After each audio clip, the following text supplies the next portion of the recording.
അങ്ങനെ ചേട്ടൻ സ്കൂളിൽ പോയിട്ട് അക്കം നോക്കി ഞാനും അമ്മയും അച്ചാച്ചനും കൂടി കങ്ങാൻ പോവാണ്. എവിടെ ദൂരേക്കാണ് തോന്നുന്നത്. പെട്ടെന്ന് സ്ഥലമൊക്കെ എത്തിയില്ല. ഇതിൽ പെട്ടെന്ന് സ്ഥലമായിട്ടൊന്നും ഞാൻ വിചാരിച്ചില്ല. എന്നാലും ഇത് എവിടേക്കാണാവോ പോണേ. കുറച്ച് ചേട്ടന്മാർ ചേച്ചിമാരൊക്കെ ഒരിക്കലും ദൂഷ്യം ഇരിക്കുന്നുണ്ട്. പക്ഷെ അമ്മ പിന്നെയും പോകാനല്ലോ. അമ്മ ചേച്ചിയിട്ടായിട്ട് എൻ്റെ കുറ്റങ്ങളൊക്കെ പയ്യാണെന്നാണ് തോന്നുന്നത്. അമ്മ ഒന്ന് പയ്യണ്ടടാ, നല്ല കൊച്ചായിട്ട് ഇന്നോളാന്നും കേട്ടില്ല. എന്നെ ദേ തൂക്കി വിൽക്കാനാണ് ഇങ്ങനെ പോണേ. ഒന്നും മശാവണില്ല. അതാരത് കൂടെ വന്നെ ഒന്ന് കാണാനും ക്ഷമയിക്കൂലിട്ടല്ല. ഇത് എന്തിനും ഇവിടേക്ക് വന്നു.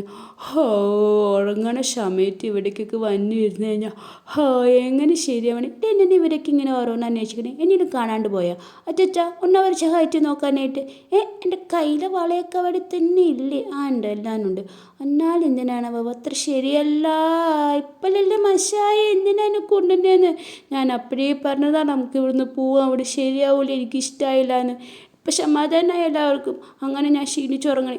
ഞെട്ടി എണീക്കാണ്. ഉറക്കത്തിൽ വരെ സ്വപ്നത്തിൽ ഞാൻ അവരെയൊക്കെ കാണണേ. എൻ്റെ ഒരു കഷ്ടം അത്.